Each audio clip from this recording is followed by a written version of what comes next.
Let's see.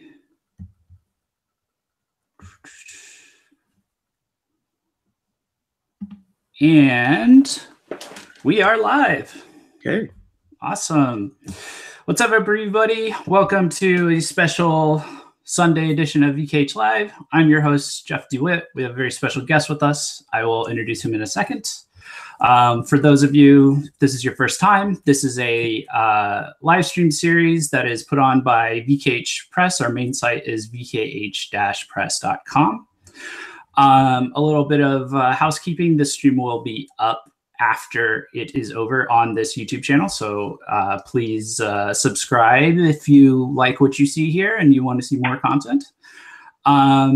And for people who are already seeing us, just a couple quick announcements. The main thing is starting next week is the plan. I'm going to be changing the format of these videos so that they're a little bit more visual, just like a easier, more organized format. So I'm going to work on that this week. And so if you see a nice little upgrade to the stream, that is why.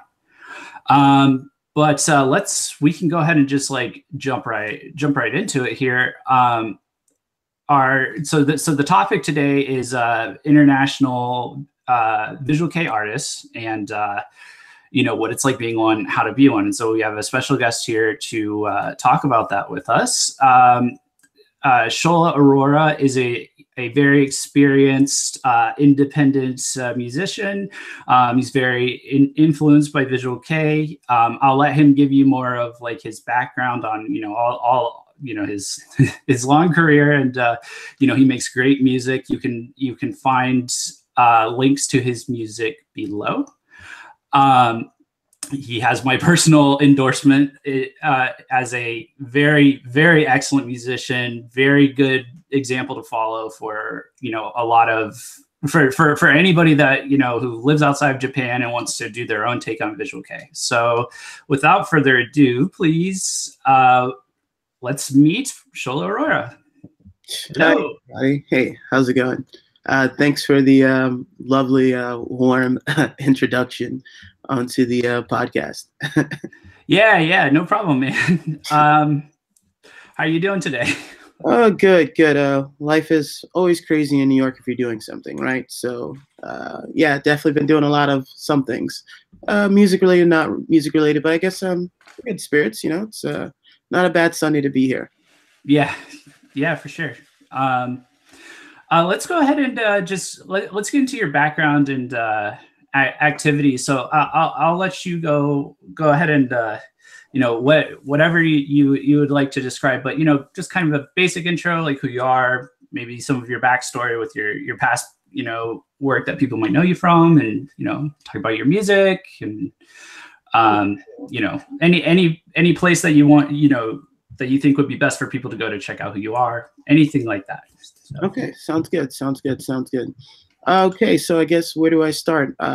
To everyone who doesn't know me and to those who do know me, I go by Shola Aurora. I've been a visual rock artist, as I like to call myself, a hugely visual K influence for the last several years, between this particular project, which is my namesake, and my previous band, Shola Aurora.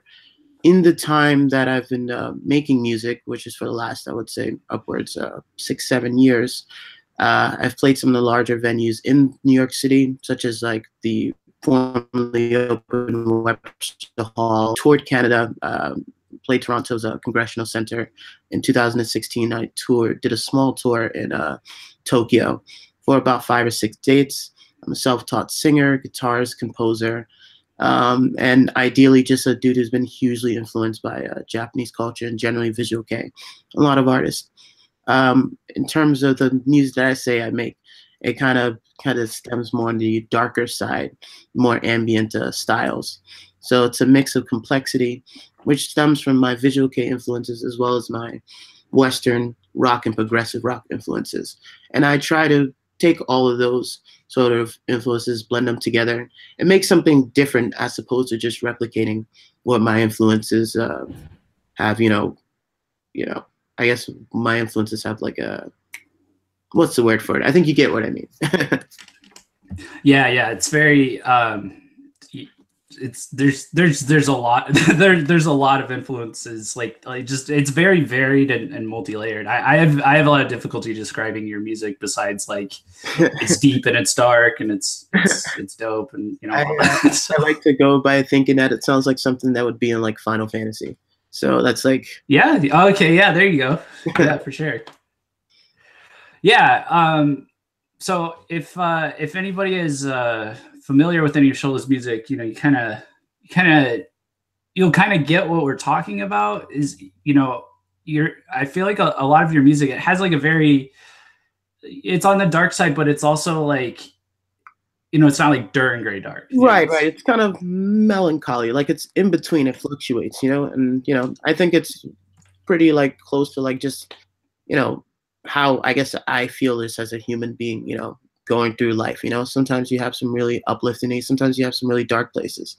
And though, you know, I guess in a sense, the work that I put out is almost, you know, conceptual in a sense where like 2 or 3 of the tracks are actually like a progressive songs that actually intertwine with each other, and whatnot. It still all comes from like a meaningful place.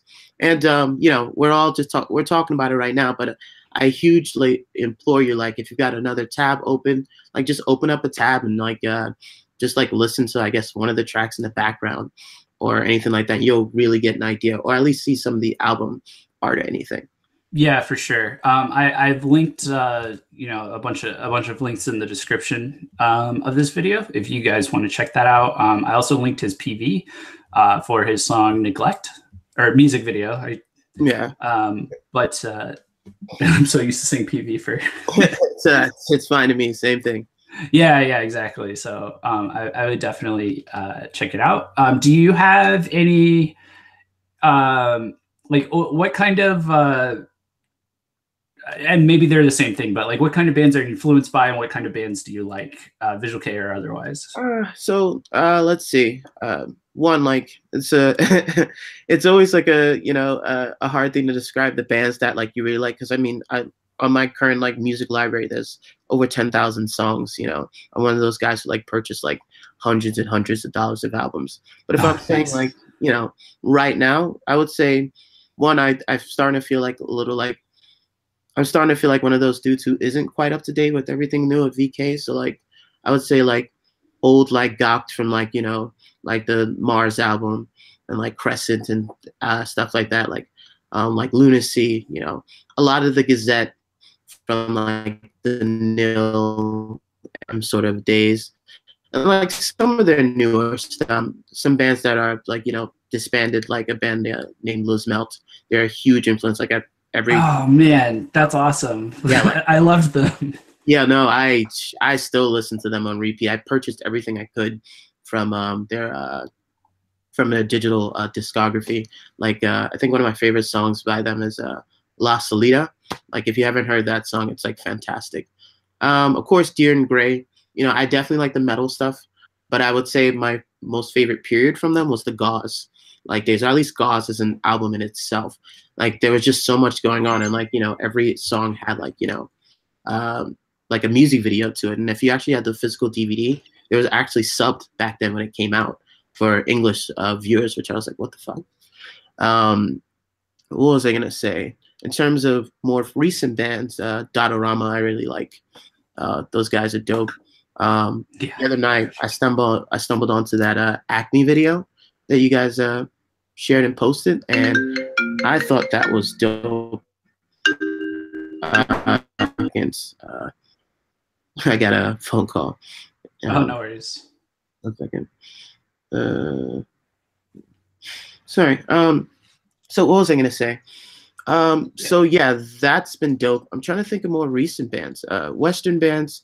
I'm really big into like progressive rock. So like Animals as Leaders, Periphery, Veil of Maya, you know, bands like that I'm hugely into. Bad Omens, they're a fairly new band off of like Sumerian Records, and I've totally been digging that. I mean, the list goes on. I would literally need to just pull my iTunes up, but I'm really big into bands like that. But I'm also into like, you know, old Korn and like, you know, Disturbed, stuff like that. Linkin Park for sure. Not so much newer stuff. You know, but more of like the older stuff, Hybrid Theory, Meteora, a bit of Minutes to Midnight, that kind of stuff. So, the list could go on and on, but there's a lot of influences there. Awesome. Okay, sorry, Winona's just messaging me. I'm going to go ahead and add her. It looks like I didn't actually send her the link for this one. So cool. I'm curious, where's the chat box? If there is a chat box. Oh, it's right there. Yep. The chat is right there. I'll be curious to see if we have, anybody live, at this time, because it's very abnormal time for us. Right. I get it. What time is it over where you're at right now? Because it's like noon. Yeah, it's noon. It's noon here as well. So, but usually, most of the people see our lives right now, like throughout the week, moving forward. So, right. Yeah. So go ahead. By the way, where do I? How do I go about sharing the link or the live? I'm just gonna do it now since I totally slipped my mind to do it again. Oh yeah, for sure. It is if you go to, I can send you the actual. Do you have the link to the? Are you on the YouTube video itself? Like that's where you see the chat. No, I'm actually gonna pull that up now. I'll probably just find it. Cool. Okay. So yeah, that's where the actual chat is. For Hangouts, it's that's just for us, so we can send stuff to. I'm not actually sure if anybody besides me can see the chat, but it would be right. Okay, cool beans. So yeah, let's keep the ball rolling, shall we? Yeah, for sure. Let's see. Yeah, sorry. Give me 1 second. I'm gonna go ahead and tweet it out myself. Winona's messaging me, just making sure about something. I'm not sure if she can join exactly right now, but she will be coming soon.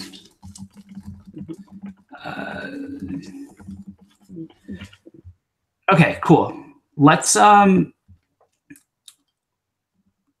ahead and let's get into. Sorry. Before we move on, is there any website that you would want to kind of refer people to? That's like the best place to support you or check out your music or anything like that? I would say honestly, as far as I'm concerned, there's multiple venues in which you can listen to my stuff. You can find it on iTunes. You can find it on Spotify. You can find it on CD Baby. If you want to purchase merch or any Band Cartel, which we sell the shirts and all that kind of stuff. But ideally, more than anything, I'm more interested in people listening to it, whether they fully purchased or streamed it, and just enjoying it. And if you do enjoy the work, definitely definitely shoot a message. Definitely just make it aware. It makes me happy that I can reach out and affect people, and people enjoy the work, because it all comes from a meaningful place. And there's a lot of time and work that goes into crafting each song. But we'll get more into that. Oh yeah, there's a Patreon as well too, but we can discuss that later. Okay, yeah, definitely send me that link. I'll add it in. Definitely want to talk to you about Patreon later. I'll probably have some questions for you about that. Absolutely. More news coming soon, viewers.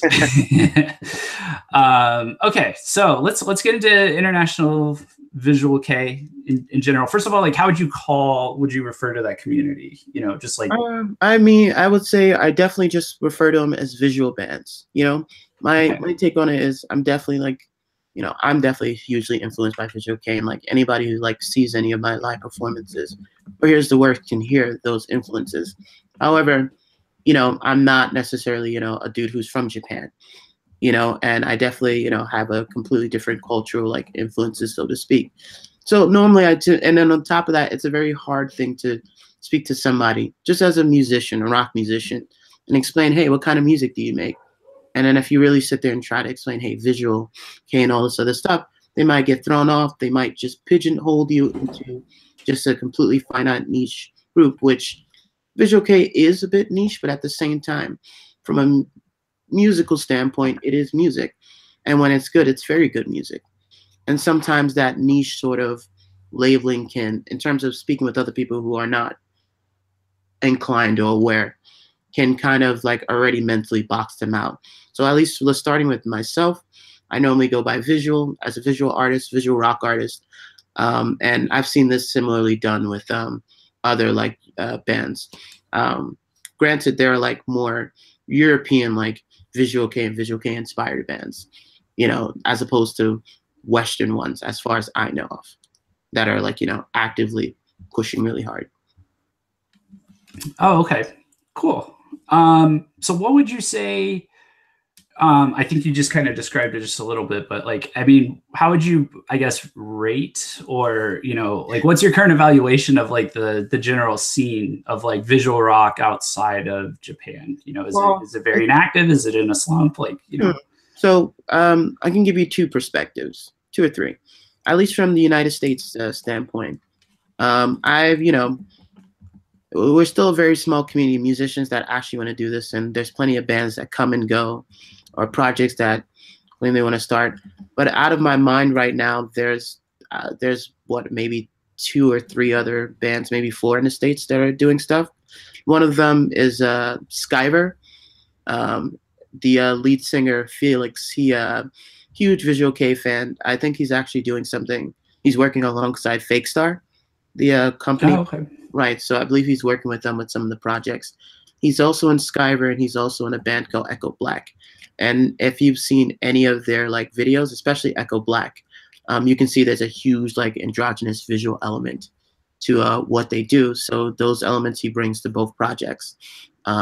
So they may not necessarily coin Visual K, but you can definitely see the influences. And I know Felix personally. And as well as some of the other members, and we're hugely influenced by a bunch of different like Japanese bands, and it definitely permeates into the sound. We talk very closely. We try to collaborate. There's actually a cover with him and I doing a Vamps' Inside of Me. And I mean, at least for the New York area, other artists like Hexis, which I believe is led by Zach, this other vocalist in the city. We've all kind of stayed interconnected, and in one way or another, we've tried to kind of work with each other. And even now, we're still talking about like building shows together.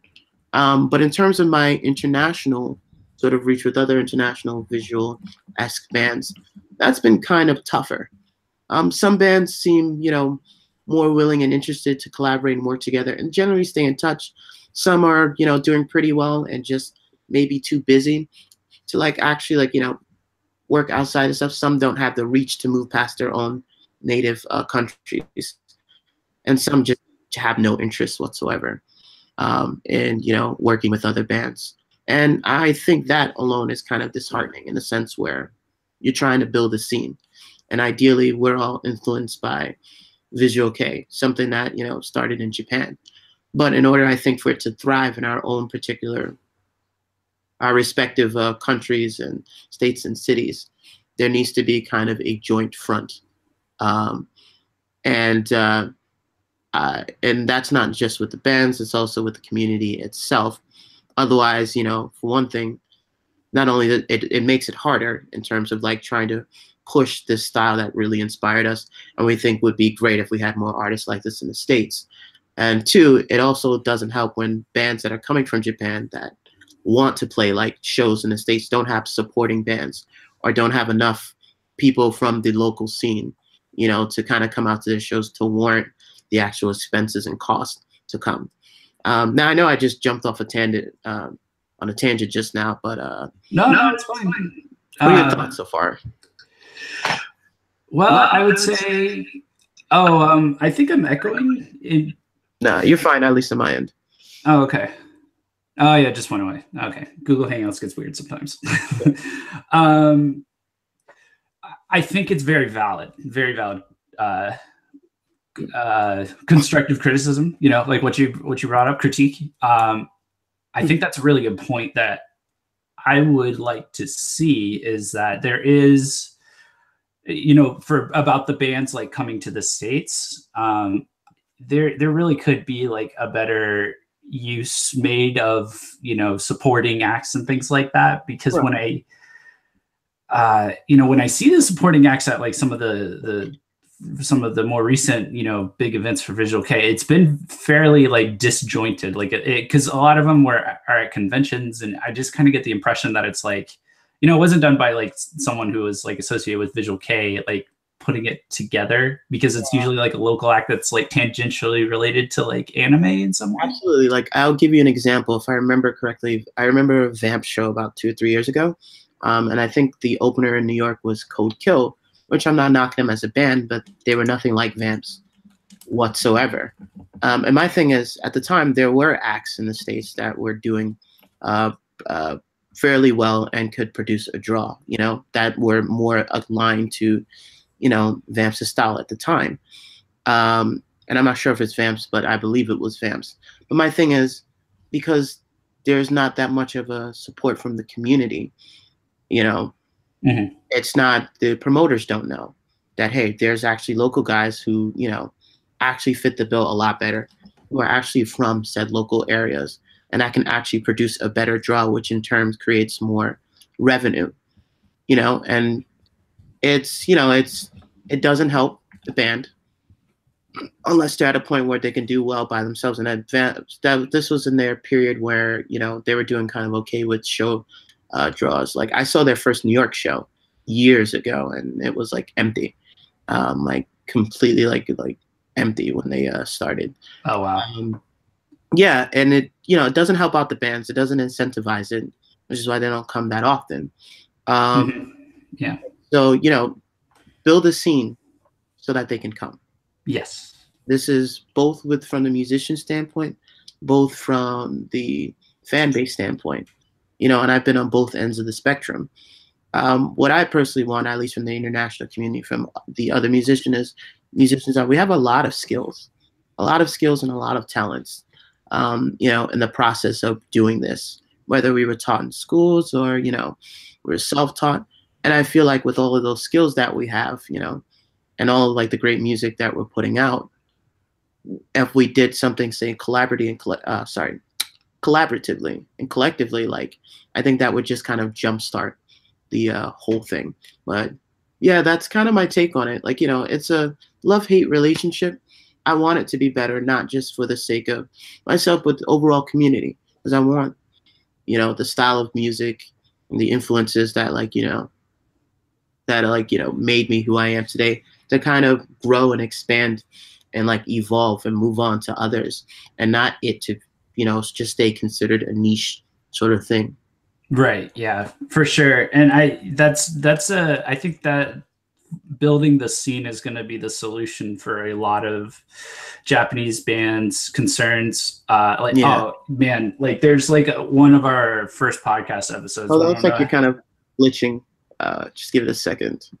Or try again. Go ahead. Oh, okay. Can you hear me? Yeah, I hear you clearly. Okay, cool. I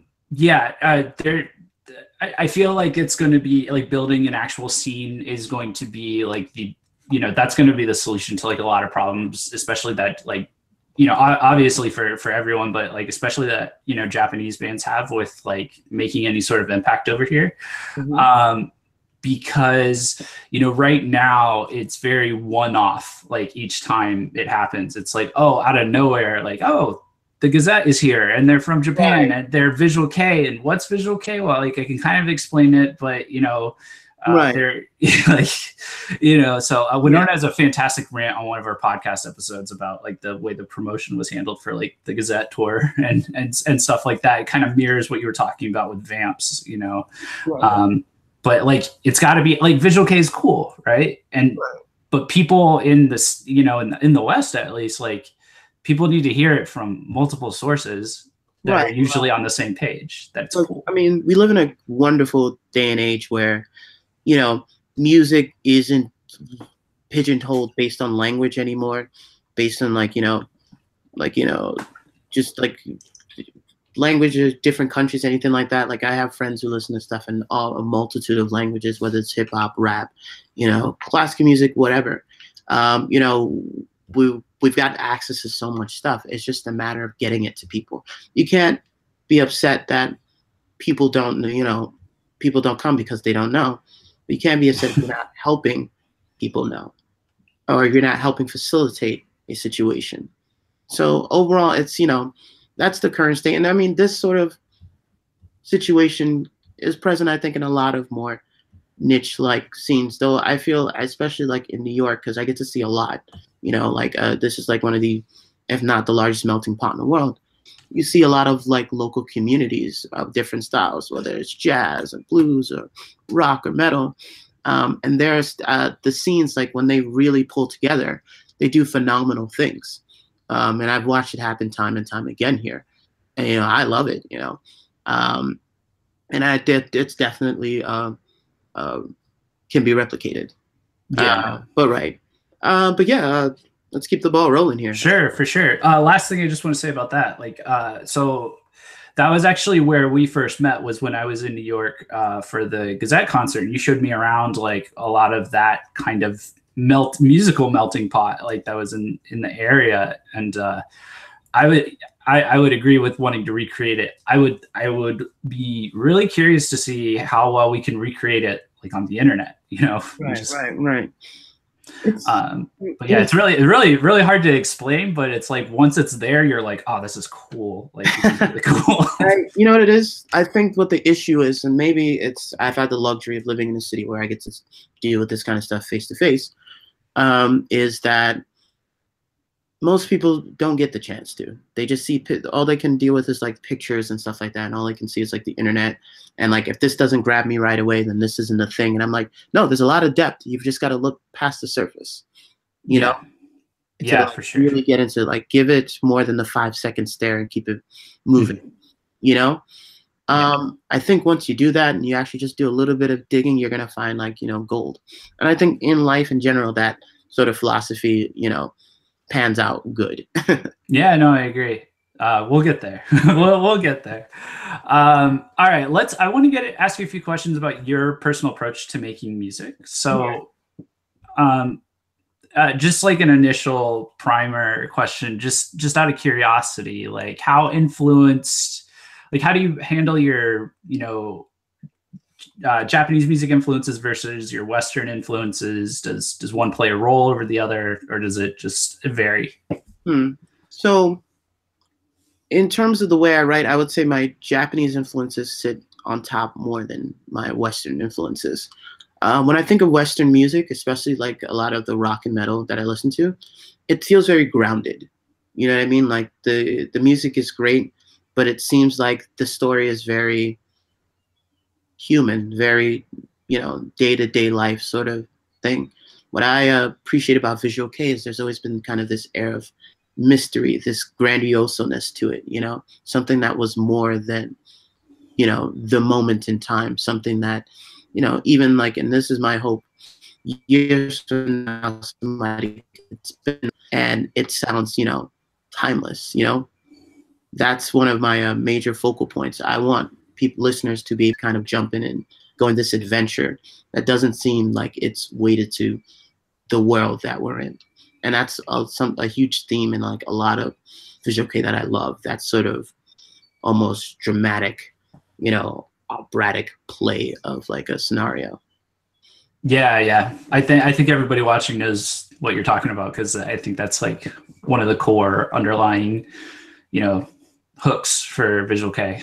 Right. So let's go ahead and just kind of dive into how you make your music. I'll let you steer this however you want. I know there were some things you have that you wanted to screen share. I just wanted to highlight at the start that we're going to get into this in and you're going to see this for viewers. But Shola is a really good example of being very DIY and independent, like really actually like not indie artists, like independent artists, in terms of making, your own music and stuff like that. So, yeah, if you want to just give it, however you want to go about explaining how you make your music in that context, because I know you do it all yourself and everything. So right. Okay, cool. So let's start. I think before I go necessarily into that, because this is going to be a little informative, I definitely want to give a primer in terms of like the initial step before you even start. At least for me. Oh well, sorry, we're jumping ahead. Let me actually go about how I go about it. So one, inspiration is a huge thing for me.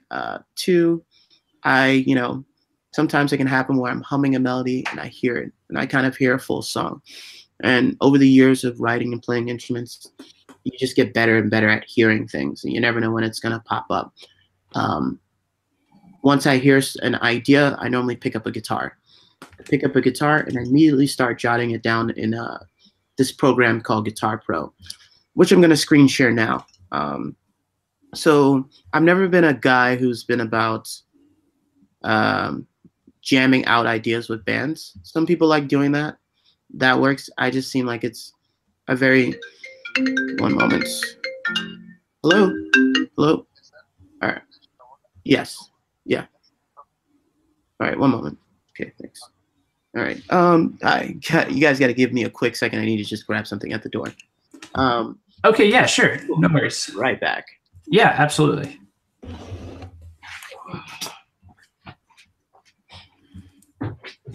And all right. Let's see. We got a few people on now. Welcome everybody.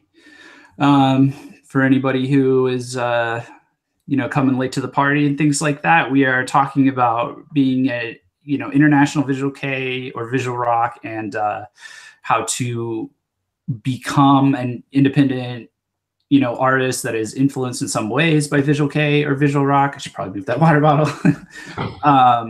And we're here with Shola Aurora, who is a visual rock artist that is living in the States. And, he's going to give like a lot of context. We're just getting into it. So if you're just getting in, you're not... Cool. Sorry about the run. Yeah, okay. No worries. So where was I? So I believe you can see the screen share, right? Yep. Okay, so this is where... For me, as somebody who didn't have a traditional background in music theory or anything of the sort, this is where I learned how to write music. For one, it didn't limit me to having to know advanced music theory. And over time, I got better at writing because of it. It didn't limit me to the instruments I couldn't and could play. So I start here. I guess we can go more in depth afterwards. But ideally, I start with a song, and it could be anything like a piano melody. So we'll start with this. So I'm soloing one of these tracks. Can you hear that? Yep. Right. And then what we'll do is, okay, I hear that, and I know I want to add another layer.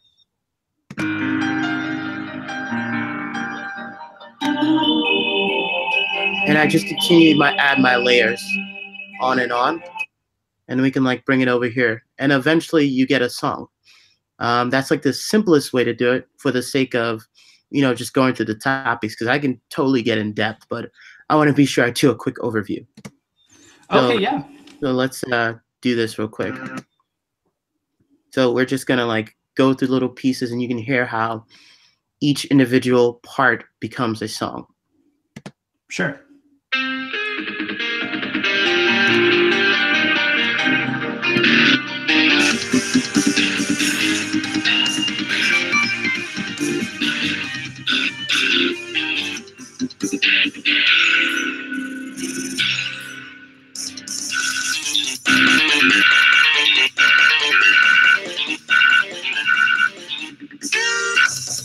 So we'll stop there for now with that. But what are your thoughts so far before I start going more and more into this? This is great. This is awesome. Just so you know, like when you added in all the layers, it started to cut in and out a little bit. But I think people like definitely get like the idea for sure about like you could really see it like come to life. As you like added in all the layers. My initial question would be: Is there a way for you to? Is there a certain threshold that you try to keep an eye out for to be like, okay, if I go past this, it's going to be too much and it's going to be messy? I mean, that's really dependent on how you write. But I think let's go over the overview first before we start jumping into the super finite, because there's a lot of finite mini things, and I want to address that more in the more tutorial aspect of this. But Sure, sure. ideally, I just want to show quickly, for example, I start in a writing program. I write all of the instruments out myself, and this project is predominantly me, but it's also my co-writer, my my lead guitarist, and my former guitar band member from Shola Aurora, my old band, Dope and Crow. This whole project is me and him. So we essentially write all the songs out in this program, which basically gives us a virtual representation of what a song will sound like from start to finish, as opposed to sitting in a room jamming. The benefits of that is, one, I don't need to record the audio of something and need to play back and then be like, oh man, I'm not sure about this part, or how did I play this note when I've written everything out. Two, the files are very small, so we can send them back and forth to each other online very quickly, and we can make changes on the fly, as simple as like pressing 2 buttons, and then we've already changed the whole section of a song right then and there. Three, it allows me to experiment with instruments I normally would not use in a real life setting in terms of playing it with my hand. So I can't play violin, but I can write violin parts in this program because it's very easy to do so. I think so long as you can hum and you have just a slither of like understanding of basic music like notation, you're good to go. Finally, once we are satisfied with the product, the next thing that we're going to do is we move over to our tracking phase, where we start actually tracking the real instruments, in a studio setting. I actually have a home studio setting. I would show it to you, but I'm actually in a process of a move right now. So a lot of that stuff is packed away in boxes. But essentially, we record everything in-house. So if you listen to any of the tracks, either now or later, and you're wondering, oh, wow, like, I wonder where he recorded this, literally 90% of what you will hear was recorded in my home studio. And that includes the drums, all the guitars, the synths, everything. And we live in a wonderful age where technology works wonders, where it allows you to do that. Finally, when all the track work is done, from the drums, the bass, vocals, all that stuff, the files are sent over to our producer. The gentleman's name is David Andronico. He's also local here in the city, and he pretty much does the filing touches with the mixing and mastering. And after all that's said and done, the product, we go over a few different variations of it. We tell them what changes we want here, there, what should be done, so on and so forth. And, by the end of all, we have a finished product. And that's essentially how I go about making music, in a very brief / not so brief explanation. Yeah, yeah, that's great, man. That was very like that was a very concise but really like eye-opening kind of look. That's pretty great. I think a lot of people still aren't aware or fully grasp just exactly how much freedom technology kind of gives you to be able to cutting out a little bit. Oh, okay. Sorry. So sorry, you can go ahead. Hello? Oh, okay. Hey, can you hear me? Glitching again, just a little bit. Oh, okay. You're good now. Let me check it on the stream, because I've seen you glitch out a little bit too. I'll be curious to see if it shows up on. It's just sorry, let me move this thing, because you're only like seeing only seeing this. I will play a little something else for you before we move on to this, and we'll come back. This is like a little idea we've been working on. I'll play a short segment of it, which is pretty dope. Okay, yeah.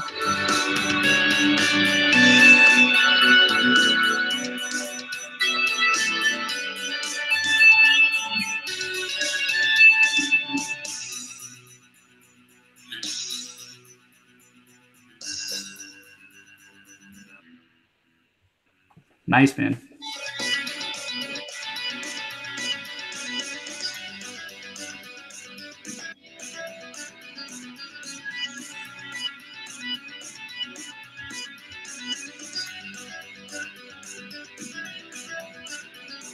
So yeah, point being is you can get some really cool sounding stuff out of this thing, and And again, these are just ideas, you know, like when you actually start recording with real instruments, you know, it's just like, oh man, like this sounds 1,000 times better. Yeah, that's great. This is going to be really great for anybody that's like curious about this, man. Like, yeah. So it's a great example of just how much you can do even on your own. So let's well, before we move on out of the music, I guess I guess this is related to the music. How do you go about, or like, how do you view your audience? You know, is it just like everybody, you know, you make music for the world, or, you know, do you take any particular, I guess, like approach to like specifically targeting, you know, the Japanese market and, you know, fans of Japanese music? That's a very good question. Though to anybody who's into like visual K, it's super apparent where my influences lie when you hear the work, you know? But I've been very careful about how I craft my music, never so that it's stuck in that realm, that it's accessible in one way or another. If you take a listen to the Neglect EP, which you guys reviewed, there's a lot going on in there. You know, Neglect is a very hard, heavy song, which ends with like a somber acoustic. Requiem is this ballad, you know, that's super like, you know, airy and like, you know, sad and, you know, melancholy. What was I gonna say? Reaper is like, you know, very in your face, like, you know, kind of like a warm, like, you know, fast paced, heart pumping sort of song. And then the song's just kind of very, oh, you know, as you continue to go down the list, like despondent, ephemeral, and even the covers that I decide to make. I did that, you know, not just because these are songs I'm inspired, or, you know, the songs that I had on hand, but it was a conscious choice to be diverse in the music that I create. And that's just in general, which is something I do want to touch on in reference to visual K now as what it is, and even with bands that are influenced by visual K. I've always believed that as an artist, your influences should definitely influence you, but it shouldn't be a situation where you're recreating your influences. You're taking from those influences and creating something new, evolving what you already know, and, you know, blending that combination of different things, you know, with your creating something new. And that's always been the approach with the tracks. And I guess to fully answer your question, I leave the music as it is to, you know, be able to relate depending on the track to different people. Some people love Requiem. Some people love Despondent. Some people love Reaper the most. Each of them are crafted very differently and definitely appeal to different audiences. So without saying anything about visual K, if somebody listens to any like them in a list blindly, 9 out of 10, there'll be at least 1 or 2 tracks that really sits home for them because of the fact that the spectrum in which that I'm writing is so wide. Oh, okay.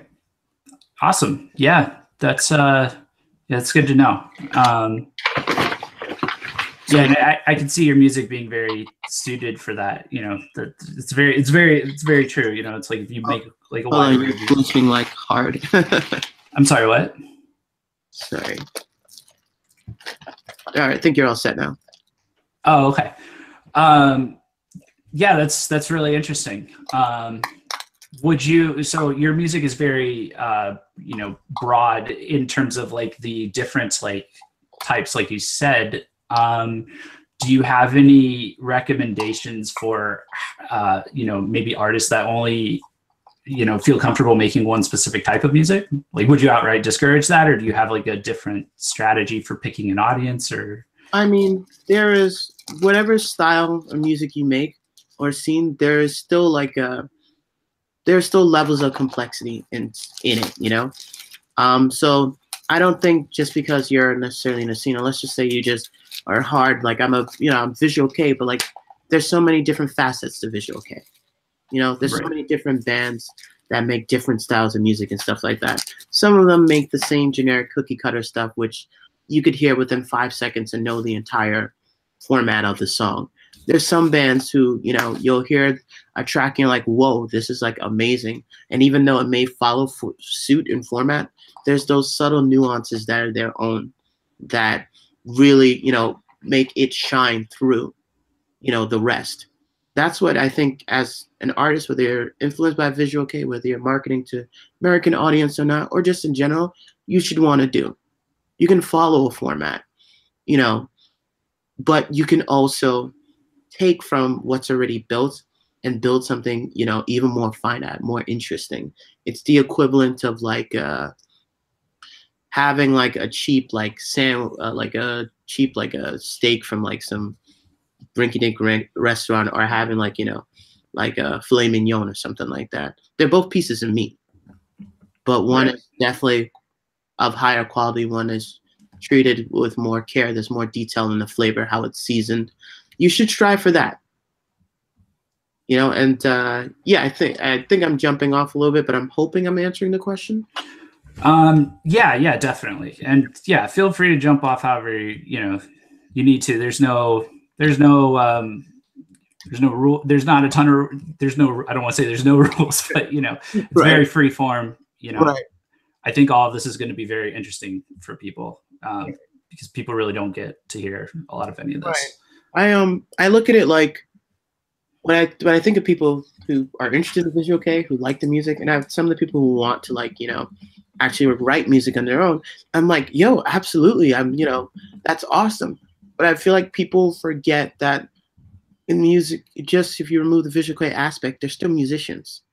And there's still a lot of work that has to go into some of what your favorite bands do.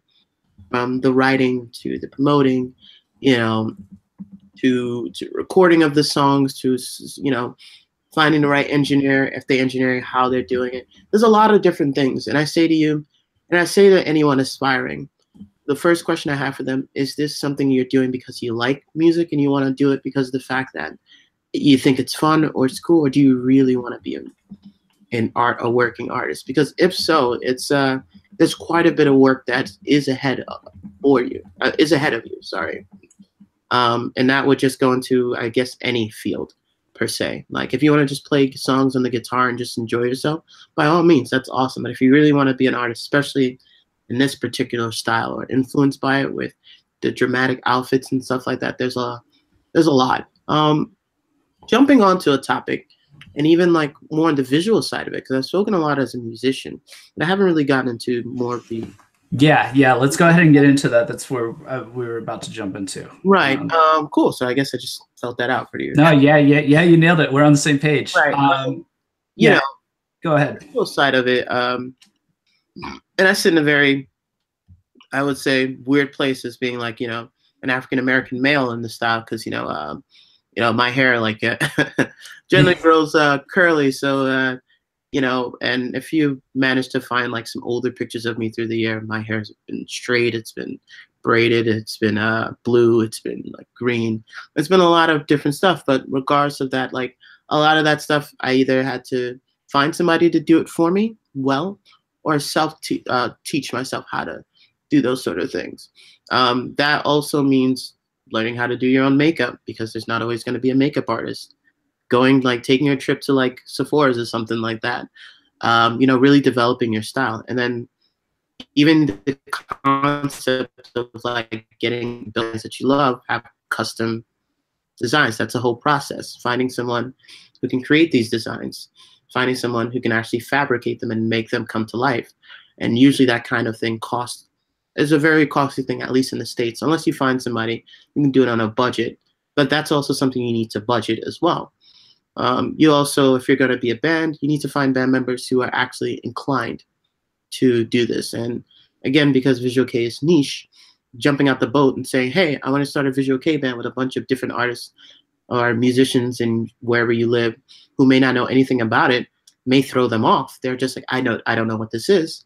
So, you know, crafting your words like, hey, you know, I always say like, it's very like, it's a mixture of like glam rock and progressive metal. And like, you know, there's just a fusion of, you know, just key things that are easy enough for people to understand.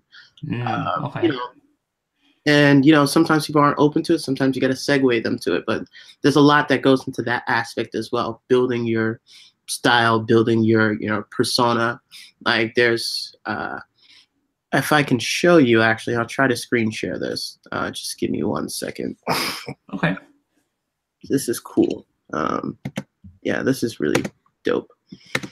While you're doing that, Sage0130 says, "You've got a great guest. Shola is one of the best musicians in the New York City area." Oh, thank you. I appreciate that. Yeah. Thanks for tuning in. I'm glad you're listening to my work. I really appreciate that.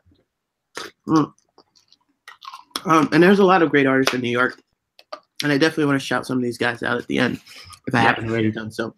But cool. We're going to do a quick screen share so I can give you more of an idea of like the visual aspect of it. Cool. We're going to do this desktop share. So if you take a look, you'll see I have a folder here named costumes. Sorry, that is totally not it. So this, if you look at my photo shoot that I have the most recent one that's up on my Facebook and all my social media. It's actually still on the file share. I think you may need to quit the screen share and then pick the photo window. Okay, quit the screen share. Okay, yeah, you're right. Okay, let me do this real quick. I'm just gonna open them up individually. Sure. Make it a little easy for you. Okay. Whoa. All right. 1 second. I'm just trying to make sure. No worries. Right. Brain. And here we go. Let's see if we can get this doing this thing. Application windows. Right. So this is perfect. So this works.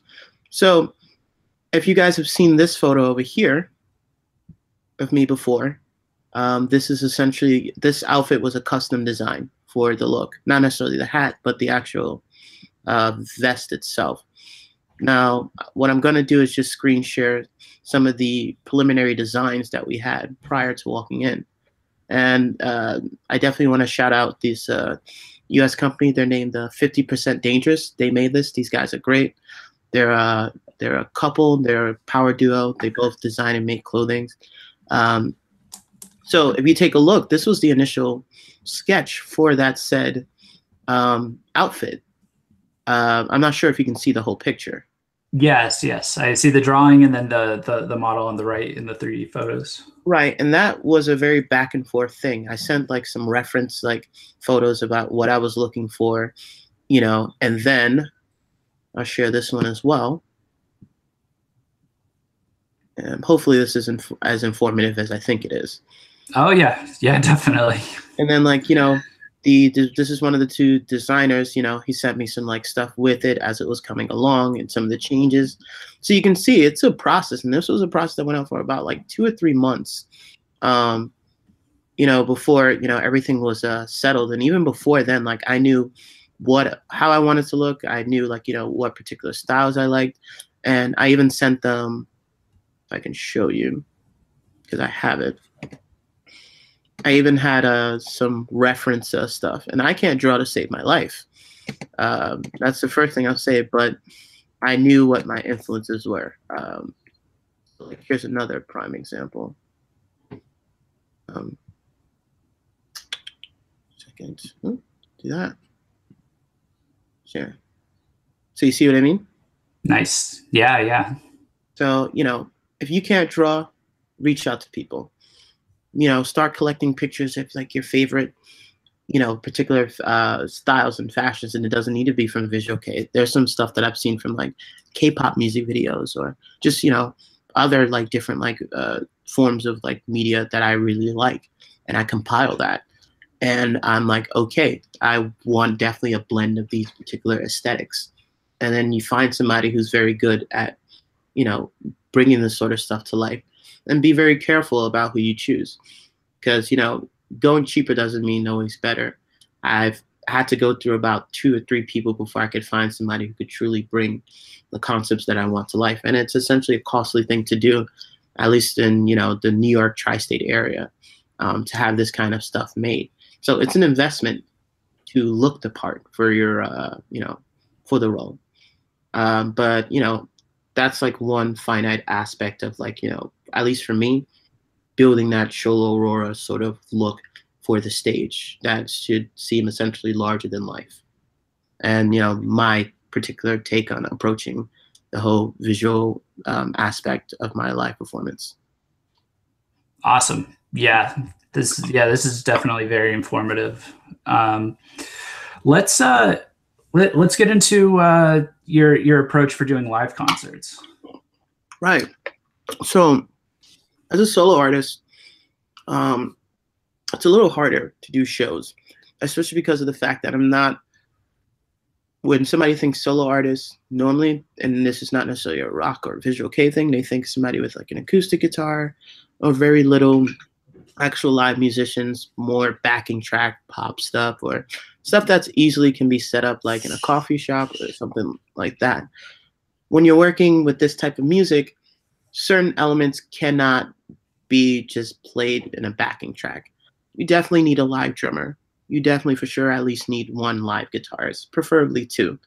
What I do is after all these songs are recorded to completion, what we do is we create backing tracks. And backing tracks are essentially, if you've gone to a show and like, you're watching a performer live and like you hear like, I don't know, like say a GAC show, right? And he sings, they're supposed to be like a cool falsetto. And a falsetto is that angelic voice, in case you don't know music terminology. It's a very sort of light, almost like whisper-like style of singing, which is very rampant in visual K. You'll hear that come in the background, but obviously GAC didn't sing that. That's the backing vocal. It's basically synced along with the track to go to, in time with he's singing to add on to that part. So we take the tracks from the original song, like the rhythm guitar, or whatever instruments we don't have live, and we have that playing in the background, along with all of our synths and violins and the Celesta and all of that stuff. So it makes up for the missing band members. And the beauty is, since I have all of this stuff and I, all the tracks, because I essentially made them, I can always change them appropriately based on who I'm playing with. Like, if I have only one guitarist, then it's fine. If I have two. Also, myself, some of the material I've written for this particular project is pretty difficult. Even when I was in Japan and I was working with the session musicians that I was with, they were like, this is really hard. I find it hard to find musicians who are both capable of playing the material and, and who want to. So, for example, I've had one or two situations where I've had local artists who are totally about like, visual K, totally about the project, but just couldn't either make the time or just could not, keep up with the pace of what the work required. And then I would have, sometimes where, some people are just not interested in the look. But overall, I've found some consistently good, musicians to work with, but they're session musicians. So which means they need to be paid. We're still looking for more members to actually just join as permanent band members. Absolutely. But sorry about that. Oh, no worries. But point being is, that's how I go about it. Myself and my guitarist, Dope, my co-writer, and basically the other half of this project, we are always ready to play live shows. We'll normally have to hire other music, like a drummer and definitely another guitarist, just so that it's there. And they're very good. They fit the part. And I guess if you're doing music, there's always one way to skin a cat. If you're going to, if you're like, where like, oh, I don't have band members, that's not an excuse to not write music. You get what I mean? Yeah. You can always still be able to create work. If anything else, my music is living proof of that. I'm a fairly good guitarist. I'm a good singer, and I'm a good writer. Where my strengths stop, and there's someone that I can either reach out to or know, who can pick up the slack for my weaknesses. And sometimes it may be something that will cost you, but it's an investment in yourself. So just like anything else, that, you know, you really want to build. That means that if you got parts that need to be drummed out by a drummer and you don't know a drummer, you don't have a bandmate, hire a drummer. You know, write this material out. If you're unsure how to write, learn how to write. If you can't learn how to write, find somebody you do know who can write drums, you know, and then over time start picking up from them. You know, do for yourself when no one else is there to do for you. There should never be an excuse in terms of why you can't.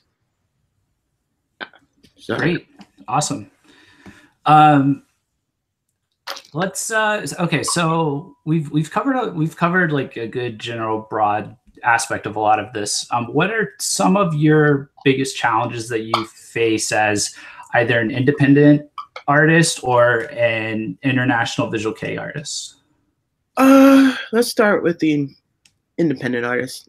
So one, it's a very costly thing to do what I do now, you know, without a band. So the cost for recording a song is pretty expensive, you know, in terms of, let's just say, the cost to hire a drummer as well to play out the drum tracks, or, you know, another guitarist to track if my my co-writer isn't available. The cost to, what was I gonna say, to have it finally mixed and mastered, the cost to have it placed on all digital platforms, album art, and any of that kind of stuff, and then promotion. I think cost, you know, when you're not in a band, become like a definitely ever present thing, especially, you know, when you're doing a solo artist thing. Like normally, at least with a band, you can split this 5 ways, so on and so forth. 2, you generally have a lot of organizational stuff that you just have to deal with, you know, whereas some of the duties can be split off to other people, and now becomes your job to be the booking manager. It becomes your job to, you know, to communicate with people in reference to shows, and to do the reach out to like all of, you know, your friends or prospective fans, the promotion for your own shows, you know, to make sure sales are well, reaching out to different publications that you're putting out new music and stuff like that. It's a lot. And sometimes it can be overwhelming, and sometimes, you know, it can kind of just stack. So that is a huge thing. In reference to some of the stuff in the more visual kei related stuff, like I said, I don't fit the necessary traditional sort of vibe, or I guess look or aesthetic of what traditional VK is known for, whether it's in Japan or even some of the international companies, international bands and whatnot. And I think the community sometimes can be not as open to the idea that, you know, someone like myself is heavily influenced by this and making this kind of stuff. And initially we'll just, you know, just brush it off as something that not worth looking at. The beauty, again, of the way I approach it is, I love visual kei. You know, it's a huge influence, but I'm not making music just for visual kei fans. I'm making, as far as I'm concerned, great and good music for the sake of making great and good music. That way, anybody who's interested can, you know, whether or not they know of visual kei, can, you know, still just walk right in, you know, blind, and make their decision whether or not they like the songs or like a particular track. Awesome. Yeah. Oh, sorry. I just had they clicked play, lost track of. Yeah, sorry. I had some audio issues for a second. But yeah, this has been great so far. Great general summary. I think a lot of people are going to get a lot out of this from your example. I hope so. Maybe okay. So let's go ahead and let's lean into it a little bit, since we kind of, you know, into some of the specifics of you know, becoming a, you know, like a visual rock artist on your own internationally. Yeah. The first thing I wanted to jump into, because you brought it up, and I think it's Hold on, you're glitching a little bit. So. Oh, okay. Sorry, give it a second. All right, go for it. I think you should be okay. Okay. The first thing I wanted to address, or I'd like to have you address, because you brought it up, and I think it's worth getting into, is the commitment, and maybe you can communicate, like, you know, what it takes to do this independently and in this specific style, you know, of visual rock? Right. So it's going to take a lot of, I think the first thing is, like you said, commitment is like the huge word for it. So to give you some background, I was in a band called Shola Aurora for about, I think, 5 years or so. I believe. I always forget. Prior, we were a huge visually inspired band. That band was led by a gentleman named Artemis. And you know, when we met, I could sing and I knew what I wanted to do, and I just started playing guitar. But that was really the extent of like my talent, and I wasn't, I was okay, but I had a lot of growth that, you know, I definitely needed to make. What the beauty was, this gentleman at the time, he already knew how to play guitar, he knew how to write music. He introduced me to the software that I showed you guys. By the way, the name of that software is Guitar Pro. Granted, it was an older iteration, but he introduced me to that, and he showed me a way to convey my ideas onto paper. And then from there, I started practicing, guitar and whatnot. I think one of the bestest things that I could have done was learn some of my favorite band's songs and learn some of my not so favorite band songs. It taught me structure. I understood what went behind certain parts and how certain songs were made. In a sense, whereas people hear Visual Kei in that Japanese style of rock and they can hear it, I understood it from a more technical aspect, which means that if you understand it from a hands-on approach, you can recreate it, So that was a huge aspect, learning about like how the songs were made by actually learning how to play them in some way, shape or form. Now I'm just being sure I'm still being on tangent here. I hope I'm not jumping. Oh no, you're good. You're doing great. Right. So again, the question is, how do I get to? If you could just reiterate the question. Oh, I think you've covered it pretty well. But just basically describing the commitment that is actually required. Right. So point is, teaching yourself the skills you need to create the work that you want to. And if you have those skills, fantastic. The next step would be actually creating a realistic budget. If we're all not famous musicians, then we have some type of line of work, whatever it may be. But that means that one, you've got to be putting a good chunk of your income aside for this project. And that's going to be for the, cost of the look, the cost of actually creating the sound and recording it in quality. Because I'll tell you right now, the internet is oversaturated with music. Every day, thousands and thousands of songs are released, of different styles. If you want your music to stand out, then the first thing you need to do is like actually record it in quality. Like a great song is a great song, but if a great song can't be heard very well, then you lose a whole opportunity for listeners to listen to it just because of this wall. And if it means you need to shell out a specific amount so you can attain that quality, then it's better to do what you need to do than cut corners. So definitely create a budget, actually start putting money aside for your project. If you want to, what was I going to say?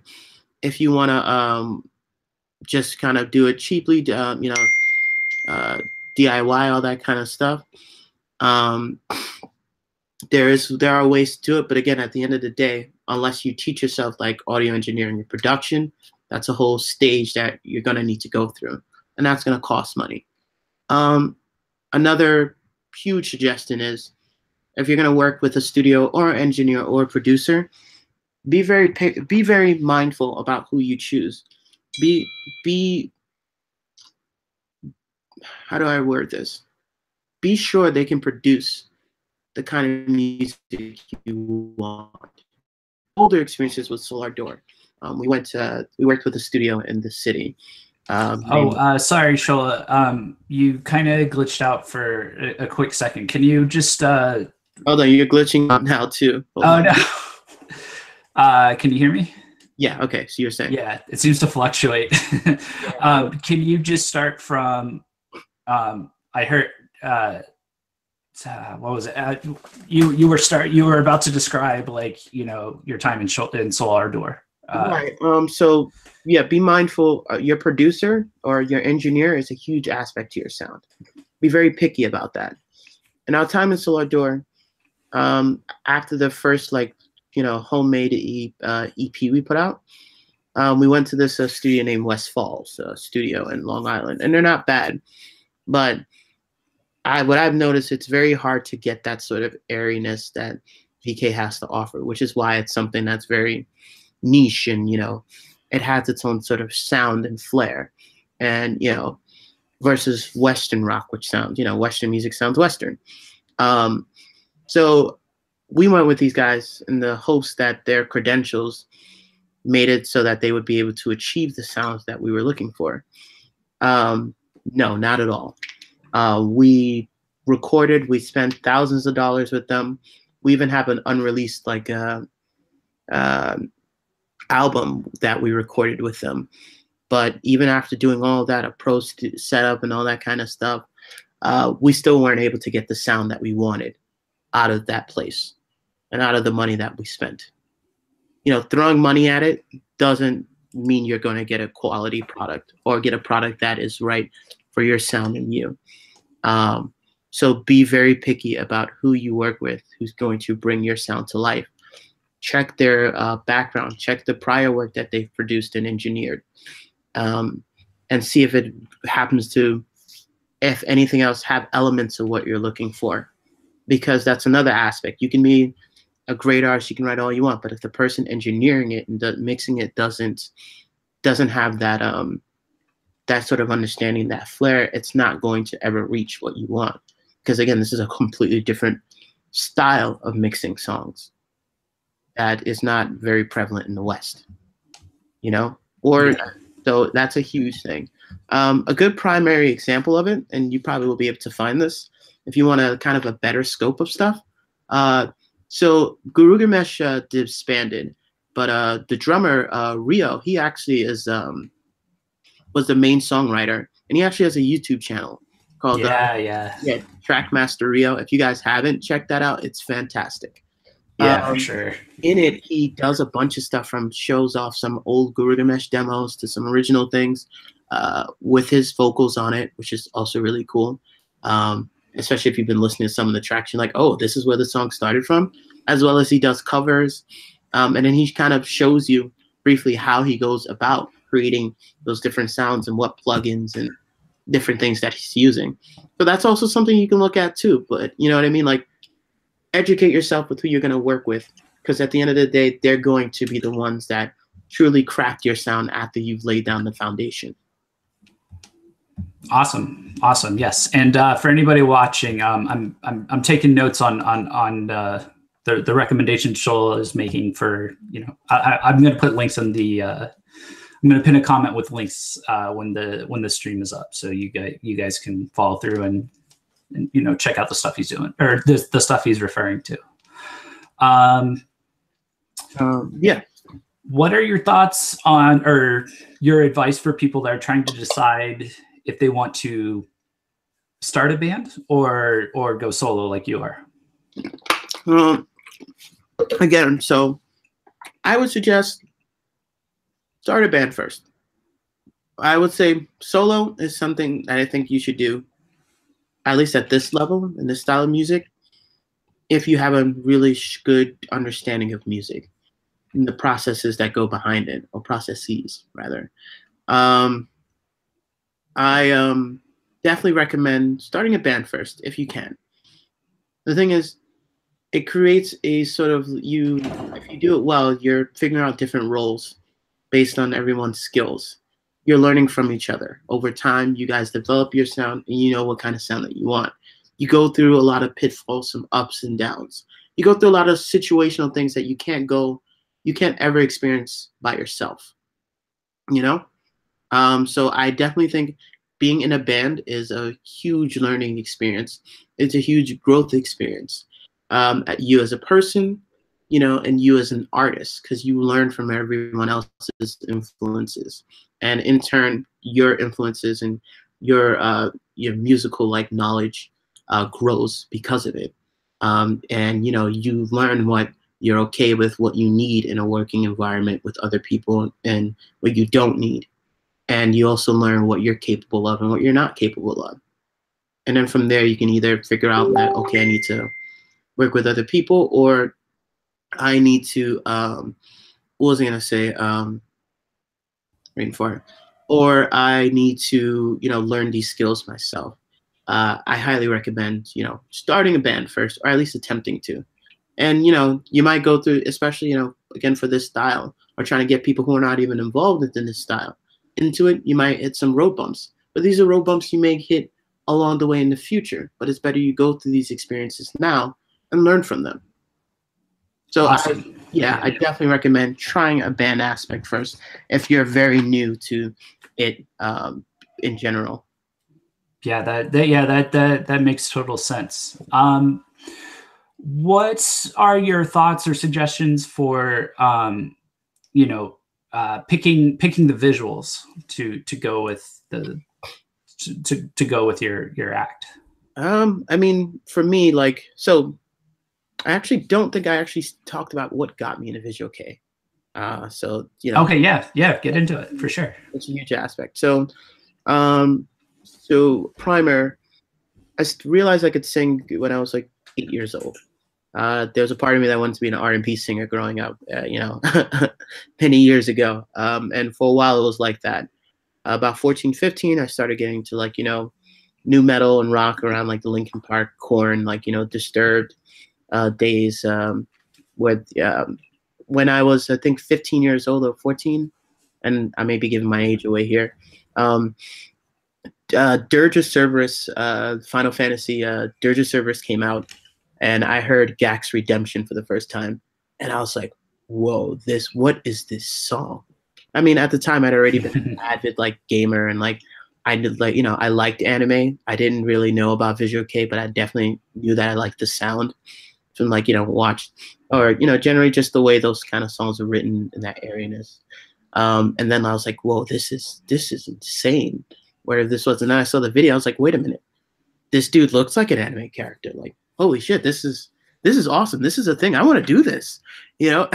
Yeah, so I immediately just, like, you know, downloaded and looked up all of his stuff. I've literally read the Gax biography, translated like, I think, like 2 or 3 times.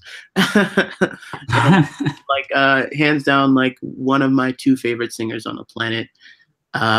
You know, I mean, the first few songs I started learning on guitar were, you know, Gax songs, and I own like his 9 box. Look, let's not go into the fandom here, but that whole look outside of, like, you know, the song, the music video for like a Redemption, and like, I guess you can throw like a video link to that particular music video, really like drew me in. I was like, I love that sort of, you know, that dark sort of intense, like, you know, bravado-esque sort of look to it, you know. Then from there, as I started expanding, like, you know, my musical taste, you know, like, you know, some of like Duran Gray stuff from like the Gauze days, and like even moving past that, you know, really influenced me. The Gazette were a huge influence, especially like during like the Dim era. I just loved that entire album. I think it's my favorite Gazette album. Like, if I had to like choose one, you know, I think Nil is like my second, Stack Rubbish third. But yeah, all of those sort of like that sort of like darker aspect, like, you know, were a huge influence in like the current styles. And then of course, like, I'm a huge like video game fan. I'm a huge anime fan, and I've always liked more of the anti-hero stuff. So that also kind of really tied into it. And, you know, that's kind of where I made the decision of how I wanted to look on stage, or what kind of persona I wanted to give off, you know, because I could relate to a lot of those characters and those looks anyway. Awesome, man. Great.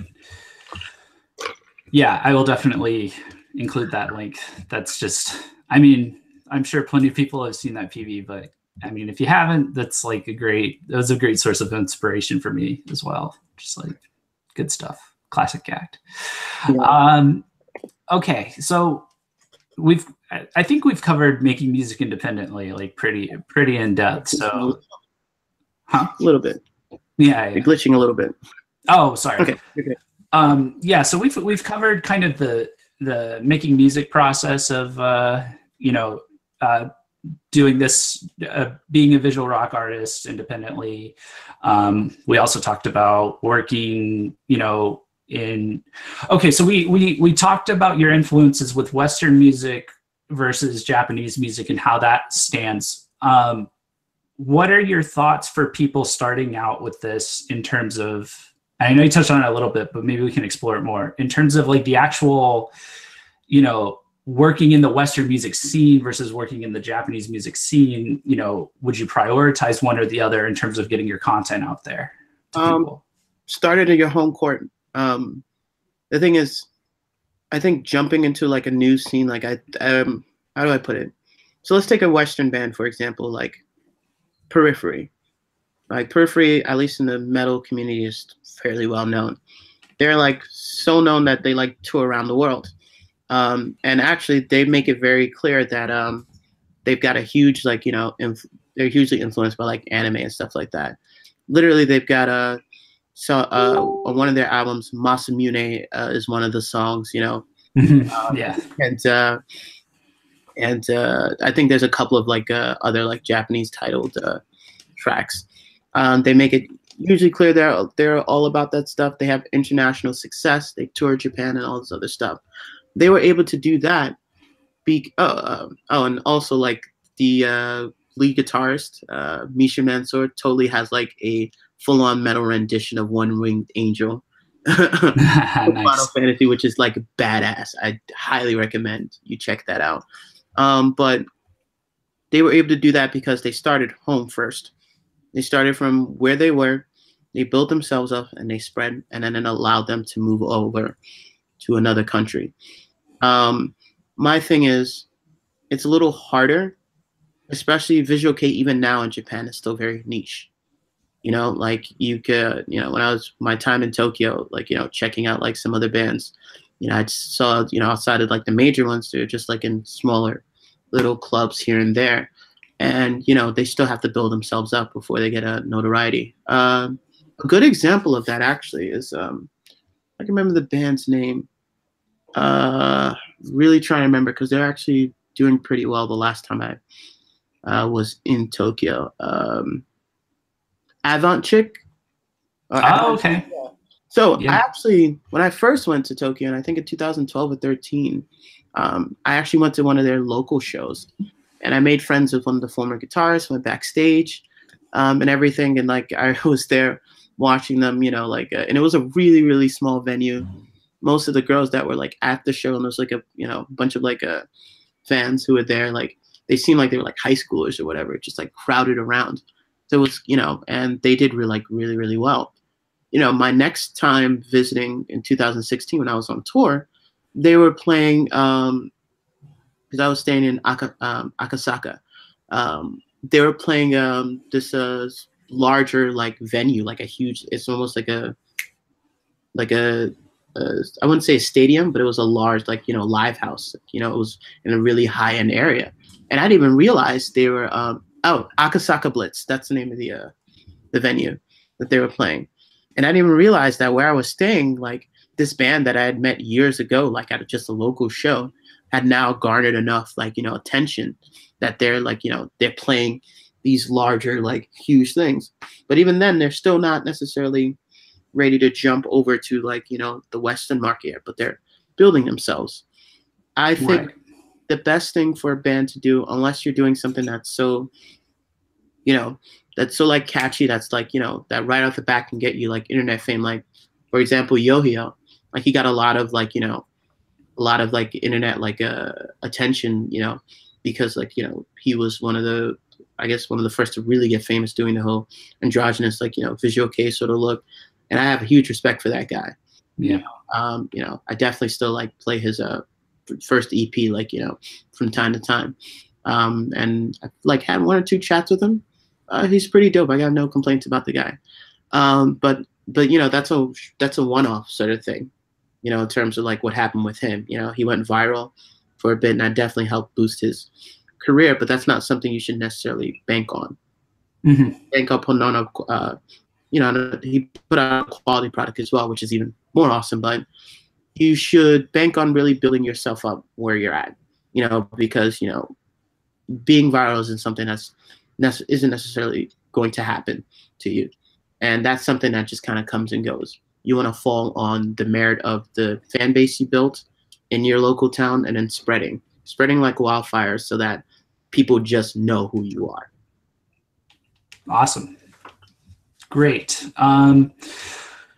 Let's get into I want to address what I think are some limiting beliefs of people that are, interested in, that are thinking about getting into, independent music as a visual rock artist. And for people watching, when I say limiting beliefs, a limiting belief is a thought that you have in your head. You may or may not even be aware of it. It's almost like a rule that you're following, but it's something that's holding you back. And it's a belief that you have that is limiting your mental options for what you want to do to pursue your goals. So I wanted to go through a few of these because I think Shola is a really good person to, maybe help some people like blast those out of their thought process. The first one I wanted to get into is the concept of, it would be like the belief of like, I look very different from Japanese bandmen. Can I even make visual K or visual rock work for me? Right. Yeah, no, you literally, I think for the most part, we're limited by what we're willing to do. It's not a matter of whether or not you can or can't. It's a matter of whether or not you will or you won't. Just being completely frank here, like, I'm an African-American, like, male. Like, I'm not of a lighter skin or anything like that. I don't fit in any way, shape, or form the traditional style of, or the traditional look for the style.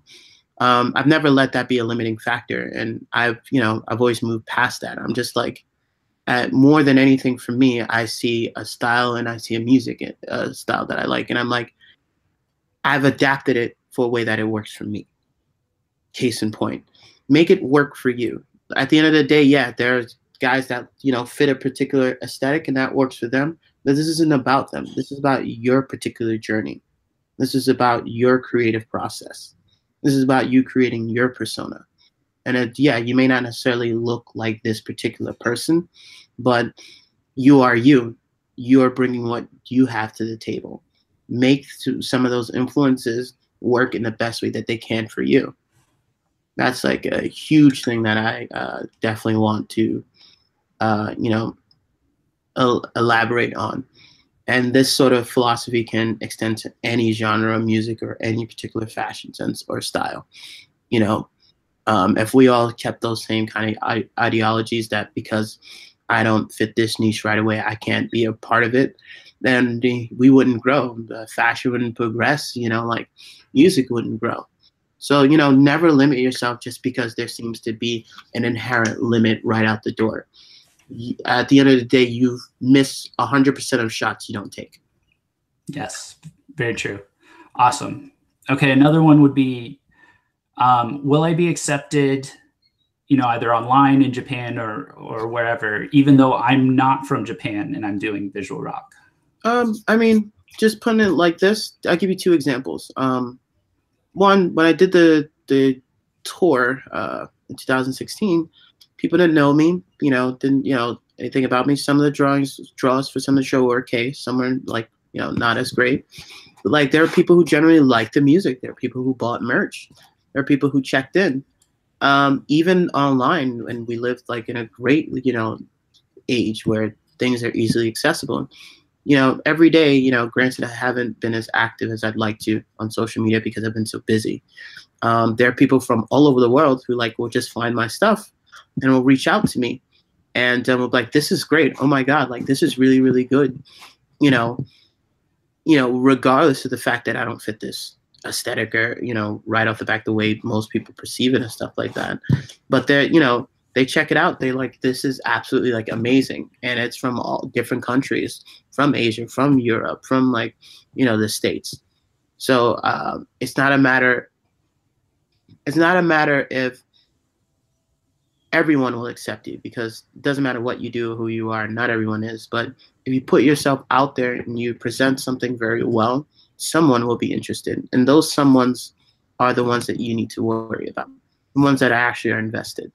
You can't sell everything to everyone, but be appreciative of the ones that actually are interested in what you do.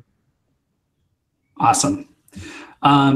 This last one can kind of apply to like any ambitious venture that anybody ever does, but I think it's so important to address, and I'd love to hear, from you. Can I even do this? It seems hard. It seems like a lot of work. It seems like a lot that I'm going up against. Yeah, absolutely. You totally can do it. Know your strengths, know your weaknesses, become better at the things that you know you can. And if it's something that you may be beyond your means at the moment, reach out to those who can, whether it be on a friend-based situation with someone that you know who's much better suited for a particular task, or whether it means you need to hire professionals. If you need to hire professionals, get a job. Get a job to pay said professionals. Because at the end of the day, I don't know, if you drive, you go to a mechanic, you pay this man to fix your car, you expect your car to come back well. If you need something taken care of on a musical aspect, you pay the person the appropriate amount or a fair amount, you expect nothing less than a good quality return, right? So apply that logic, there as well. Invest in yourself, believe in yourself, allow yourself to make mistakes, allow yourself to screw up, whether it's a music aspect, whether it's a fashion aspect. I've had terrible looks, I've had terrible hair days, I've had, terrible makeup days, but everything comes with practice. You'll get better over time at it, but it's just a matter of just continuing to put that foot forward and allowing yourself to fall, allowing yourself to learn, allowing yourself to get better and improve on things. So you can. It's just a matter of, it's just a matter of pushing yourself. Awesome. Great. So I think we've covered like so much. Thanks so much for coming on, man. If you've got time, we can kind of talk about the visual K scene, just in general, and get your thoughts on it. But before we do that, is there anything you'd want to say in closing, or anything like that to wrap up what we talked about? Oh no, I love VK, which is why we're here. But like anything else, there's goods, there's bad to it. I'm part of the reason why I don't know about a lot of new bands is because it's very cookie cutter. It's very hard to find bands that are actually trying, whether it's whether it's in the States or whether it's not or in Japan. I will say this: anybody who's coming into it as an artist, your music should come first, the look should come second. Anybody can yes, and I would say almost anybody can, look really good in pictures and stuff like that. And if you're really into the scene just for the look of it, that's awesome. I'm not going to knock you for it. But, you know what I mean? But I'm like, you might as well just look at just models moving around. But me personally, I've always been about the music should be just as strong as the look. That's one thing I necessarily don't particularly like about the scene, or some aspects of it, where, people care more about the stylistic aspects of it than, the actual artistry. And I'm just like, if you want models, they're like total channels on YouTube and stuff like that, different outlets where you can just look at models doing stuff. I came here for the music aspect, and that's just me. Maybe I'm just a little snobby about it. Yeah. No, I think it's totally valid. Yeah. Yeah, I was actually, I won't say the name of the band, but I shared, a recent release with some people in VKH, and I was literally like, this sounds like Chizuru, like the Gazette song, by Duran Gray, off of the album Stacked Sparrow. Right. It was so much like that. And right. I definitely see where you're coming from with that. And then especially with the visual style, I think there is that trend, smaller, especially in the indie scene, where, where you see kind of it almost seems like some bands you could level the criticism that it looks like they were models that just like started playing around with music and stuff. So right. Which I'm totally fine with, but I'm like, me personally, I'm like, I know enough where I'm just like, I'm not interested in looking at your cookie cutter band that kind of just looks really good. And like the same song which I heard. I'm like, so my big gripe with the community is like, push bands that are actually progressing, not only just the style, but the actual music itself. Otherwise, it's going to be a lot harder for those good bands to move forward because they have to wade through all the crap to get noticed. Right. We live in a market where anybody and anyone can post anything. That doesn't mean you need to kind of be content with bare basics or bare minimum. Otherwise, essentially, you're like, it's literally like the VK equivalent to pop music. And like, I know there's a couple of us that's like, oh man, these songs all sound the same on the radio. We're kind of getting that way with VK these days. So like, yeah, I actually think that's something that I think, everybody in the industry and the fans, I think we need to be more honest about the fact that at least modern Visual K does have I like it because it's got the rock star aspect, but I also like and sometimes dislike because there is a strong pop star aspect that is now in Visual K, and that's fine. But as we all know with pop music, that can be used for really good, enjoyable stuff. It can also be used for very repetitive, commercialized stuff. And I think if we start being more frank about the fact that, even though it's rock music and it's metal and, like all these like cool hardcore sounds, there's a lot of pop involved. And, I think if we're more honest about acknowledging that, maybe then like we can have more discussions about the proper way to use those influences. Right. I mean, also another thing is, I've been listening to this stuff for several years, and same as you've watched it grow and develop and change and new influence come in. There, every year there are new people who are stumbling on the Visual K, and they're jumping in at a particular time. Where to us, a lot of this stuff sounds repetitive, but to some people, it's the first time they've heard it. I would definitely suggest to them to go back to some of the other bands that were there before that influenced them, to kind of see, I guess, where I guess our mindset is at. So it doesn't seem like we just seem like, those older guys here who are like, oh man, they're just hating on this band. I'm like, no, I'm not. I've just heard this band like 10 years ago. Yeah. Done a lot better, for sure. Technical. And I don't think people will get that impression at all, especially because, on these streams and on our podcast, we're pretty frank about, like being like, this is good, I like this. But it's a lot of it. Sometimes it's because I like things that sound like older things that I like and stuff. And so we've addressed it multiple times. So I think a lot of our readers and listeners and viewers are pretty familiar with, how much like modern Visual K artists are having to wade through the different aspects and the temptations of like influence versus, imitation. Okay. Yeah, I just wanted to make sure I left that disclaimer, at least for myself, Sure, for sure. Right. For sure. Like, and then just in general, like, I mean, like, just keep your mind open musically. Like, I listen to a ton of stuff. Like, let's see, outside of like, Visual K, what have I been listening to lately? I'm gonna like just peek in my iTunes. I always find it interesting. Mm-hmm. I gotta thank you, by the way, for introducing me to Veil Maya. What do you think of like the I'm a fan. The Major album, right? Yeah, I'm still in the phase where I'm like, because I had it written down from when we met, and then like I never got around to it until recently. But I'm still in the phase of like listening to like the music video, the songs they made music videos for on repeat. But I'm about to dive into the albums. Right. Like that Mikasa song. Right. Huge album. I highly recommend it. There's like a song named Mikasa, which is named after Mikasa from Attack on Titan, and it's like dope. And like there's also a song on that album called Eris, named after Eris from Final Fantasy VII, and there's a music video for it. where they have like an actress play like eras and all that stuff. It's dope.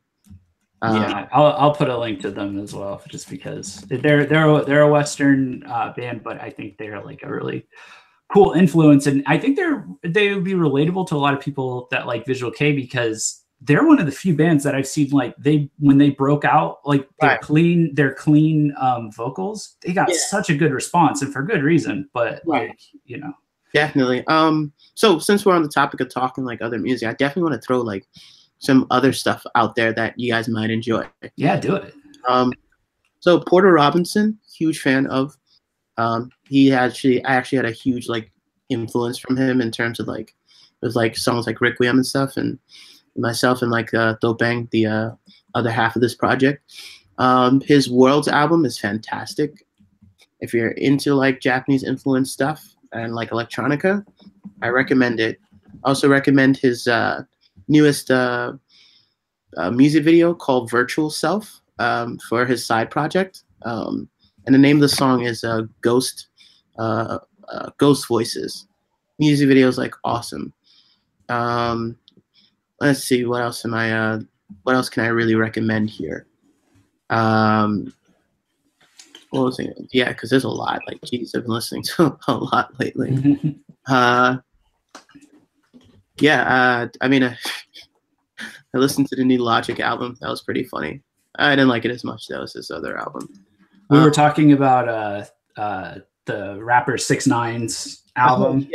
Yeah, I started listening to it. I love that album. I love it. It really is like, you know, I don't know how many people watching are into rap, but it really is so hood. It's so hood. It is so hood. Like it's dark. It is not. If you're about like you know, some positive uplifting shit, this is not the album for you. No, but it just goes so hard. It's so interesting. So I was actually at a venue yesterday, helping them program their stage lighting. I set them up with, and I happened to hear the soundboard, and they didn't know how to EQ it properly. So I went over there and tweaked it. And while we were tweaking it, we just had the 6ix9ine album playing. And it was just like, we were just like, oh man, this sounds great on speakers. And the owner was like, he hadn't heard the album yet. And he was like, yo, like, this is hard. Like, and we were just like bumping to it. Yeah. It was great. Vamps' Underworld album. I fucking love that album. Yeah. Absolutely. I'm actually working on I've already done a cover to one of the tracks, Inside of Me, which you can find on YouTube. Yes. I definitely will be putting out another cover to another track on that album called In This Hell, if you haven't heard it. So look out for that in the near future. The work has already been done. I'm just literally waiting for it to get mixed. Yeah. Oh, dude. Yeah. Again, Porter. Oh, bands, local bands. I would definitely recommend checking out Skyver. Felix is the lead singer of that band. Yeah, I'll second that one for sure. Yeah, he's dope. Hugely into visual. What was I gonna say? He's actually opened up with one of his other band, Echo Black, for Vamps, which is dope. You know, so I mean, I'll communicate an endorsement from Winona for Echo Black as well, because she definitely is she really likes them as well. So right stuff. So I hugely recommend those guys. It's actually it's funny. So you I don't know if you remember, but we used your music for our first episode of our podcast. Right. I remember. The following episode we used Skyver's music. Oh right. Oh, that's dope. Yeah. So it was like straight up like international like Visual K stuff, like from the get go for that. Right. Well, I'm curious, what were your audience's response to, I guess, either mine's or his music? We were still like small enough that I wasn't getting comments yet, but I can say from social media, because we talk about them, we talk about you. I've never heard a complaint about either one of you guys. Like, you know, it's just good stuff, you know? Like, yeah, thanks. Well, I appreciate it. Oh, Bad Omens, self-titled debut album. The song the worst. I believe it's The Worst of Me. Man, that song is great. Like, oh, one other band I'm gonna drop names. That's a local artist. They're not visual, but you can hear some of the elements in the writing. The name of the band is Above the Empty. The lead singer actually was in the Neglect music video as the other singer featured. Pete. Peter Lanza, yeah. Peter Lanza, yeah. Yeah, he's a fantastic singer. Huge Dear and Gray fan. One of the most talented people I know. Not crazy, but I highly recommend checking those guys out. They're like phenomenal. Awesome. Is there? I know you're you're having trouble finding current bands to get super into, but like, what was the last band? Was it that? Hold on, because you sound like a robot right now. Oh man, yeah. Okay. How do I sound? Sorry, you can go right ahead. So what were you saying? Oh, okay. I know you're having some trouble finding newer bands to get into, but what was the last one that you were able to get into? Was it Avonchick? No, that was the last one. Was Avonchick was a while ago. No, Acme, because you guys posted the video and I thought it was like super dope. Yeah, wasn't it interesting? Orange, yeah, that was dope. I was like, this is dope. I'm all about it. What do you think about the kind of post-hardcore kind of coming to Visual K a little bit there? I wouldn't necessarily say like Nocturnal Bloodlust is post-hardcore. Maybe you'd consider them, but I'm all about Nocturnal. Like Omnigod was like the shit. Grimoire was the shit. Like, yeah. I'm all about like Nocturnal Bloodlust. I believe there was another video by a band called Pentagon. Oh well, no, that's not really in the same veins, but not really about that kind of stuff. Like I said, Dottorama, I'm all about. Those guys are fucking fantastic. Kind of seeing, because like again, they really brought it with their last mini album. I'm writing a review for it, but it's I haven't gotten a chance to listen to it yet, but I'm excited about it. I think I told you about it offline, but I think a lot of people were a little iffy about them recently because they've been doing a lot of experimentation since they got signed to Timely, which is the label that Razor is on. Right. But, it seems they've wrapped up the experimentation and just kind of taken what they've learned, and they're back at like Dataroma 2.0. It's like it's great stuff. Like right. But like again, like it's a little hard again for me to find some stuff. I'm still like re-listening to like old Acid Black Cherry albums and like there's a cool song I did stumble onto. I wouldn't say it's like visual, but it's dope. It's by a band called Soul of Ears, and the name of the song is Circles. Okay. So awesome. I thought it was cool. I've got like a ton of music to listen to from like tons of genres. So like, yeah, a lot. Have you heard anything by Jiluka? I don't think so. You can link me up, man. I'm all about it. I'm gonna send you it because they have a really interesting. They're coming out with their first full album like at the end of the summer, and they're kind of like, I don't know how to describe it at this point, but like the core sound is like almost like technical gent core, but they started out like with that as their sound, but then their general overall sound and style was kind of like Delohy on steroids a little bit, and then they just kind of pulled a Nocturnal Bloodlust and went like full like crazy experimental. Like I was getting like melodic deathcore vibes from them, even though it was like a gentcore kind of sound. And then they went off and they did like an Attila style music video where they were doing like rap and gent and stuff, and they're just all over the place, but like they're very, very talented like musicians, and no, that sounds dope. Like they're pretty criminally underrated in my opinion. So yeah, criminally, that's it. All right. I'll send you them. I think you'll like them. All right. So I guess are there any other topics you want to flow through? I mean, I can definitely extend a bit of time past what I was initially going for. So what do we have left on the chopping block? So we kind of covered things, you're not super, current criticisms you might have about the Visual K scene. And I definitely, a lot of us at VKH would second those. where I think the last thing we can cover is where would you like to see Visual K move in the future? So either like correcting things that you don't like, but maybe anything new or a new direction that you think they might go towards, or that bands might go towards. I think with any scene, it's the fans have the most power. That's the first and foremost. I want it to be where it's not bands can only come to the States because of cons or because they, you know, spent so many years, you know, being big in Japan that, okay, now we have a push or we can barely break even to come to the States. You know, I think the only band that can successfully do that right now is Deer and Gray, who can come here and tour and like be okay. You know, and they can go to multiple states and do really well in terms of their turnout. But that, I think, was in large due because the fact that they went, like, full-on fucking metal for a while, like, you know, with the, I believe it was Ouroboros, don't quote me on that. Yeah, the Ouroboros album, you know? Yeah.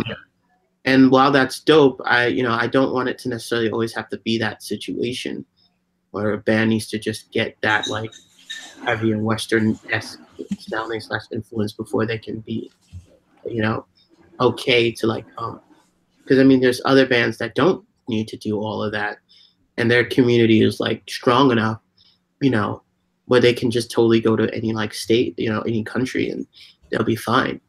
And you know, our community, you know, I feel like one, the fashion sense is amazing and it's dope, but it's more than that. And if you don't get your head out of just the look of it, then, you know, and thinking like, yo, we want these bands to come out, we want to support them, we want to build a scene, we want to make it, you know, so that we can have other bands like, you know, grow from it, we want to go to shows that are influenced like that, then, you know, it's never going to get out of, you know, just being a thing where we're lucky if we get certain bands to come, or, you know, we're lucky if, you know, there's anyone that wants to do this sort of thing, or if anyone cares. Yeah. You know, ultimately, too, like, I feel like for anyone pursuing it, don't just pursue it as the end all means. Like, ideally, I've always want to like have like my music like used for other things, like you know, web series and like, you know, video games and stuff like that. Always leave yourself room for it to be interpreted outside of the scene. You know, make it grow into something more than just a niche thing that only a few people who are in the know can enjoy. Or I look at it that much that I'm writing not just for this, but in general for a broader spectrum. Because I mean, take for example, there's a huge goth communities all over the United States, and Visual K is, you know, kind of is a derivative from like goth culture and goth styles, right? Right. Yeah. Events, you know, especially in New York, and there's like if you take a look at Vampire Freaks, they have this they have a convention that they do that just passed actually. It's called Dark Side of the Con. And if you look at that, it's a convention that they plan just based on like, you know, sort of like goth culture and like not necessarily goth bands, but, you know, bands that like have similar darker sort of aesthetics. And they come together and they play these shows, and all these vendors that are interested in the fashion aspect and the music, they come together. And it's not an anime thing, you know what I mean? It's not like, oh, this is a side thing that coincides with anime. This is literally just a cultural thing that is experienced around the world, not just, you know, in the States or not just, you know, in Europe. That's something we need to start doing, but that only happens when we work collectively. Awesome, man. One quick follow-up question to that. So you talked about like with the bands coming to oh shoot, I think I lost my train of thought. Okay, no, that's fine. I think we've covered plenty. Yeah, we can go ahead and wrap this up. Let's go. First of all, thanks for coming on, and you know, you dropped a ton of knowledge, and I think people are really going to like this. Yeah, I hope so. Yeah. Let's go ahead and you know, do you have any upcoming plans or announcements that you'd like to plug or anything like that? So like I said, we're in the midst of like working on or rather it's done. We're just waiting for the engineer to finish mixing it. Dropping a Vamps cover just to kind of like in this hell, just to kind of situate me back. Like, hey, we're myself and my co-writer are like back and we're active again after some time since the last release, Ephemeral. We've actually have quite a bit of a backlog of songs. I can't necessarily give you a definitive timeline, but I would say definitely look around and just just kind of stay active, like just perusing either my Instagram or my the Facebook page from time to time.